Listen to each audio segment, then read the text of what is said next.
જય રાંદલમાં.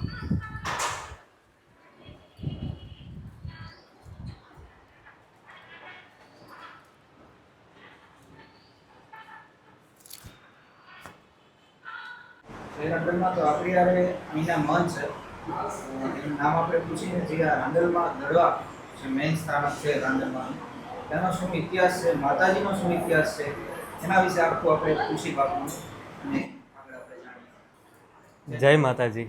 જય માતાજી. હા, આપનું નામ જણાવવું. મારું નામ દર્શન પ્રગટ. બરોબર. આ રાંદલના દડવા ગામમાં માતાજીનું પ્રાગટ્ય સ્થાન છે. બરોબર. આ દડવાનો ઇતિહાસ એવો છે, માતાજીનો ઇતિહાસ એવો છે કે એક સમયની વાત છે. અહીંયા 7 વર્ષનો દુકાળ થયો અને એવો વિકટ સમય, એવો કપરો સમય કે ગાયોને ચરાવવા માટે ક્યાંય નીણ નહીં, પીવા માટે કાંઈ પાણી નહીં, માણસોને ખાવા માટે કાંઈ ધાન નહીં, એવો કપરો સમય. એમાં માલધારીઓનો એક નેસા દડવા ગામથી અહીં પસાર થતો હતો. ત્યારે રાંદલ માતાજી એમને નાના બાળ સ્વરૂપે જંગલમાં દેખાણા. એટલે માલધારીઓને નવાઈ લાગી કે આવડા મોટા જંગલમાં આવી નાની એવી દીકરી ક્યાંથી. એટલે એમણે માતાજીને પૂછ્યું કે આપ કોણ છો અને ક્યાંથી આવ્યા છો. ત્યારે માતાજીને વાંચા નહોતી, માતાજી સંજ્ઞાથી બધું સમજાવતા હતા. એટલે રાંદલમાનું એક નામ સંજ્ઞા દેવી પણ છે. માતાજીએ આકાશમાં એ રીતની સંજ્ઞા કરી કે 7 વર્ષનો દુકાળ તૂટ્યો અને વરસાદ થઈ. એટલે માલધારીઓને થયું કે આ જગ્યા અને આ દીકરી બહુ પવિત્ર છે, આપણે અહીંયા વસવાટ કરવો જોઈએ. ધીમે ધીમે માલધારીઓએ પોતાનો નેસ વસાવવાનું ચાલુ કર્યું.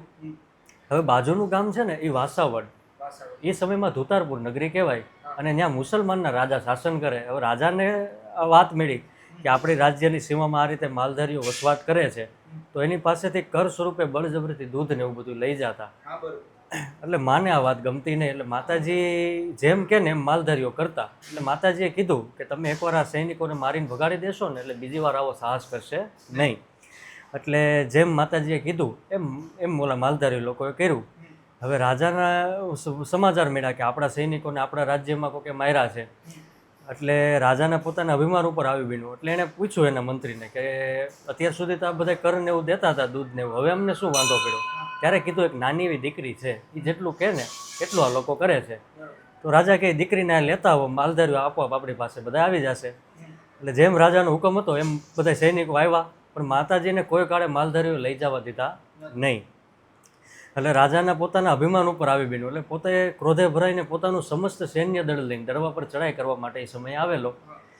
ત્યારે એ સમયમાં એમ કહેવાય છે કે એવડું સૈન્ય દળ લઈને આવ્યો કે વાસાવડથી દડવા વચ્ચેનું આકાશ આખું ધૂળથી ઢકાઈ જાય એવડું મોટું સૈન્ય દળ લઈને દડવા પર ચડાઈ કરવા આવેલો. માતાજી આ દ્રશ્યો જોયા ને ત્યારે ખૂબ ક્રોધે ભરાણા અને માતાજી એક નાની એવી વાછરડી ઉપર હાથ મૂક્યો.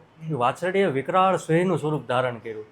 સિંહની 3 થી 4 ગર્જનાથી રાજાની આખી સેના દડાઈ ગઈ, ગર્જનાના અવાજથી. ત્યારથી ગામનું નામ પાડવામાં એવું દડવા.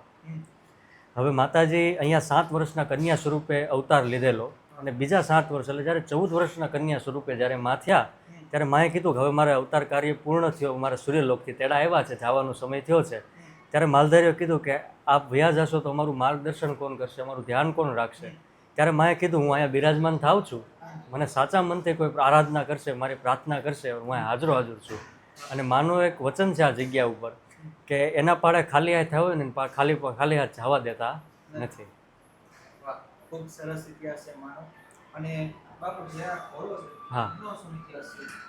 માતાજી છે ને, માતાજી અને સૂર્યદેવના જ્યારે લગ્ન થયા ત્યારે એમ કહેવાય છે કે સૂર્યનારાયણ ભગવાનનું તેજ એટલું કે માં એમની સામે જોઈ નહોતા શકતા. ત્યારે માતાજીએ પોતાના પિતા એવા વિશ્વકર્માજીને વાત કરી કે મારે આ રીતની દુઃખ છે મારું. કેમ કે એક પત્ની માટે એનું પતિનું મુખના દર્શન ન થાય એનાથી મોટું દુઃખ બીજું હોઈ ન શકે. એટલે એણે પિતાને વાત કરી. એટલે પિતાએ એક ઉપાય આપ્યો કે તમે પૃથ્વીલોક પર જાઓ અને ત્યાં જઈને અશ્વ સ્વરૂપે તમે તપ કરો અને તપના જે ફળ સ્વરૂપે સૂર્યનારાયણ ભગવાન પાસેથી જે કાંઈ પણ તમારી મનોકામના હોય, જે કાંઈ પણ તમારે વરદાન સ્વરૂપે જોતું હોય તમે માંગજો.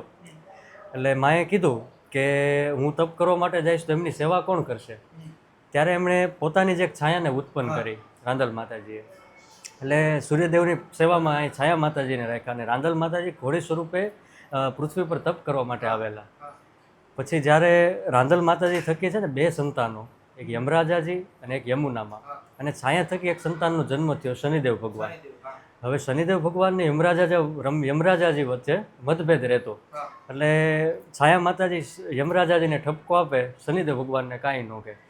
એટલે પોતે યમરાજાજીએ વિરોધ કર્યો અને એમણે કીધું, પોતાના પિતાને વાત કરી કે મા માટેના બધાય સંતાનો સરખા, તો આ ભેદભાવનું કારણ શું? એટલે સૂર્યદેવ ભગવાને છાયા માને પૂછ્યું. એટલે છાયા માતાજી જે કાંઈ પણ હકીકત હતી એ એમણે કીધી કે હું એમની છાયા છું અને રાંદલ માતાજી તપ કરવા માટે આવ્યા છે પૃથ્વી પર. એટલે સૂર્યનારાયણ ભગવાન એમને ગોતતા અશ્વ સ્વરૂપે, ઘોડા સ્વરૂપે રાંદલ માતાજીને ગોતવા માટે પૃથ્વી પર આવેલા. અને ઘોડો ખૂંદવાનું માયતમ એટલે કે ઘોડો ખૂંદવો એટલે ઘોડાનું એક નૃત્ય છે. ઘોડો ખૂંદતા ખૂંદતા રાંદલ માતાજી પાસે આવ્યા અને ત્યારે એમનું જે મિલાપ થયો ને એમાંથી 2 સંતાનોના જન્મ થયા.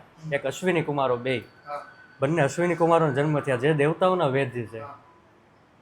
એટલે રાંદલ માતાજીને સૂર્યદેવે પૂછ્યું કે આપને આ કઠોર તપસ્યાનું કારણ શું?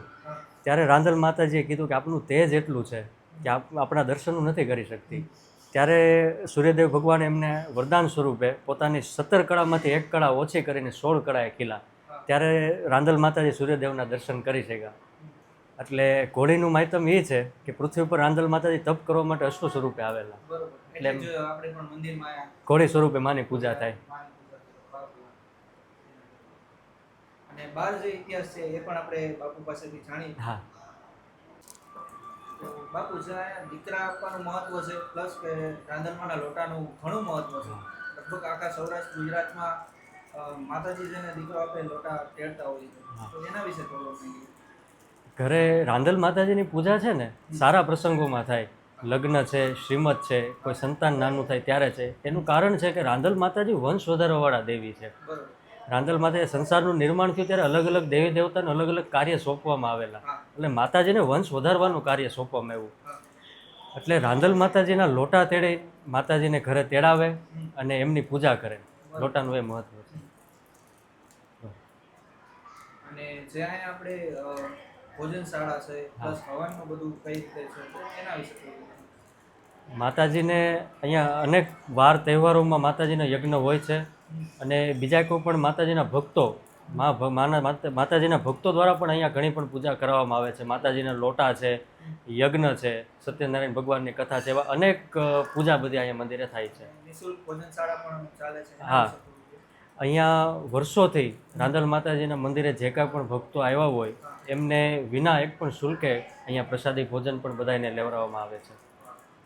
અને બીજું કે રાંદલ માતાજીના બાજુમાં એક જે મૂર્તિ છે એના ઉપર ધ્યાન મારું હાલ એના વિશે કહો. એનું શું મહત્વ? એ રાંદલ માતાજીની છાયા સ્વરૂપ છે. માતાજીના લોટા તેડવામાં આવે ને ત્યારે 2 સ્વરૂપે માને પૂજવામાં આવે છે.